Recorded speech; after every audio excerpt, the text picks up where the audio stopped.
Hey guys, how's it going? Welcome to the review of Flower. This is a PlayStation 3 exclusive.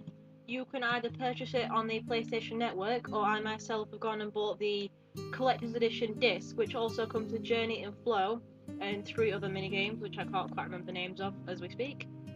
They are all made by That Game Company. This is a company striving to create games that are unique, offer different things compared to the other mainstream games that we are seeing these days. There is no straight narrative in this game. It's basically a visually led story with lots of colours and signals, things for you to follow, but there is no main character speaking. In this review, I'll be pointing out some good points, some of the very few bad points there are in my opinion, also how unique the game is, and I'll try not to spoil anything for you who have not played it yet. So without further ado, let us begin. So first, let's talk about the character of this game.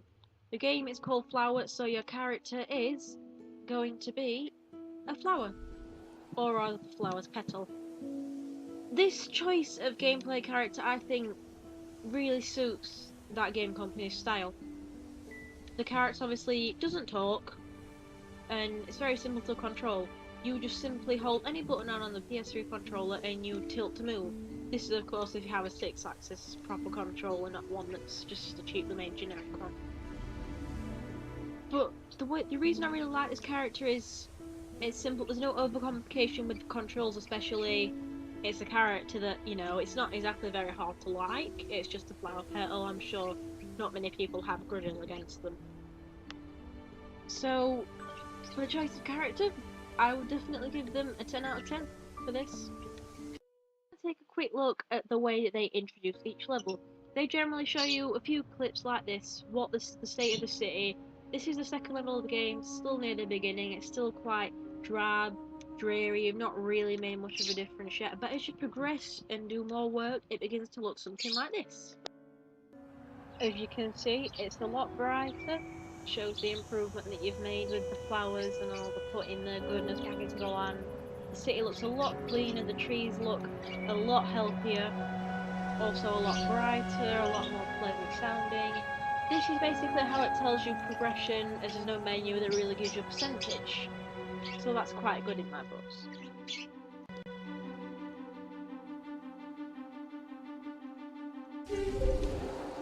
And onto the music of this game. I find this level to be the one that contains some of my favourite sounds, like then, when you get those pink flowers and you dash along.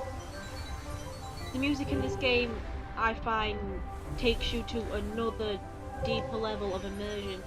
You feel like every time you get a flower, you feel something good. The nice light ping you get almost as a reward. And when you get the clusters, you get a nice little expression of emotion, of sound, and how every flower has its own different little sound. Like the blue ones are deeper than the pink ones, the white ones had the highest but shortest little ping, that sort of thing. The music in each level tells a story. This is how the game tells its story, through the music. Like in the first level, it starts off okay, nice, quite relaxing music, nothing too fast about it. This level, you really get into it. Music is a bit faster, a little bit louder, a little bit, there's more to it, it gets you more excited.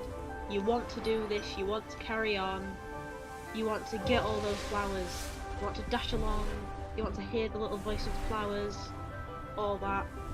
This is, I can't rate this level high enough for the music.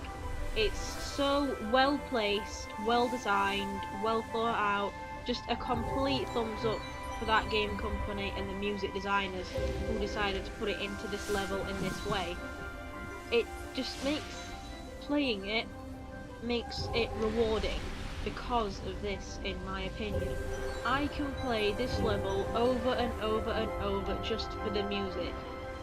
This is also another reason why it's good to buy the collector's edition, because you get to export all the soundtracks and you can just listen to it if you want, just to calm down for a while. It's really relaxing. It doesn't tense you up like some of the music in the other games. It tells you when you're being rewarded, but it also tells you if you've done something bad, which is very rarely. but I like the fact that it tells a story through that. That for me, yet again, it's another 10 out of 10.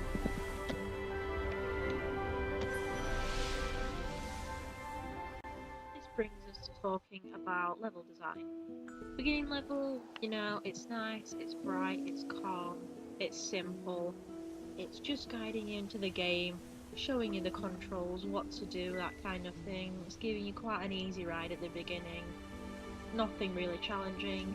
Onto level 2, it's a bit more drab, you're really getting into the game to see what it's about. But with it only being the second level, it's still quite easy. There's still flowers in front of you showing you the way to go. Still the same objective, nothing really fancy, no danger. Just really basic, just continuing. And level 3, yeah, again, it's this level with the great music, in my opinion. It's the level that really gets you going. You want to get the flowers, you want to get into it, you're loving the music's spurring you on, you're liking the environment, you're liking how you're changing it, you're seeing your effects on it. And then there's level 4, which is a little bit darker, but this comes into play really nicely, as in my opinion, the dark contrasts with the light really well and shows almost how you're bringing out the beauty in the dark, how you're progressing, how you're managing to bring out things that other people can't. Like when you go around these small pools of light with your petals creating what would be a daunting setting, you're creating a very nice setting now with your flowers. And then there's the next level, level 5, which is, in my opinion, um, how can I put this? I find it to be the worst level of the game. It's very dreary, as you can see, not many flowers at all. You're a bit sort of left in the dark here, literally. Then there's these weird pylon things. The ones with the red next to them, I actually found out if you touch them, they electrocute you, which scared the shit out of me. We solved that problem simply by collecting the flowers next to them. This freezes them, getting rid of the problem because they don't electrocute. Then the next level starts up quite differently, as you're already a petal, and there's already a portal. You go into the portal, then you become another flower. This is definitely a massive, massive contrast in what we've been used to with the level starters. And I think this definitely shows that this game isn't repetitive, it's always there to surprise and change. Now, this level looks similar to the last one at first, but it definitely gets off to a big bang when you start playing, as it changes very quickly. It changes from what was a desolate, depressing environment into a big, big place of colours and shows. The gameplay also changes slightly, as you can now actually break through barriers as you go through them to progress into the level. As you progress, you can even build some buildings, help improve the city as you go, by collecting flowers and circling around them. As you progress, you get to actually highlight the environment, such as this playground, making it better, more attractive, looking more safe and friendly.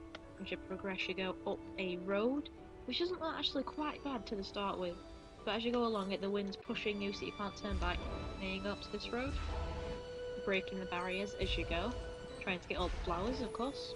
And then you circle back, and I'm just going to go straight down left here just for speed. But if you go down to the right, there's more flowers, that's basically all it is. It's not anything to do with the level. So you go down here, collecting the flowers, thinking it's okay, and what's this? Lots of pylons, the environment suddenly changes, you suddenly start to feel like something very monumental is about to happen, and there it is. Lots of pylons, all waiting to be smashed to pieces. Now, because these ones don't have the red, obviously don't electrocute. So you carry on building up the main bit. You get into the tower, break through some more barriers. You carry on. I like to see this as revenge on the pylons for any electric shocks.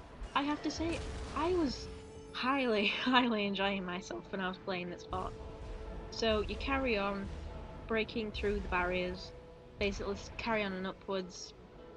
It's kind of very, how can I put this? Oh well. So then you come out of the tower, you emerge into the sky, and then you see there's just a random floating chair in a pot. you go into that. And obviously, like what's happened with all the previous levels, a small flower is formed again. This flower takes quite a different power though, because it affects the pylons instead of the environment, changing it into a giant cherry tree. So this is a real contrast. I think it's a nice way to end the game. It shows how civilization can harmonise with humanity. Overall, I have to say I would give this a 10 out of 10 for unique gameplay and individuality. Way to go, guys. Also, don't forget to check out our channel, leave a few likes. Also, suggest any games that you think that would be good for us to play, or if you would like us to do any more reviews on anything, please suggest. We might not be able to do everything, but we'll try our best. So we will see you next time in whatever we make. So bye, guys.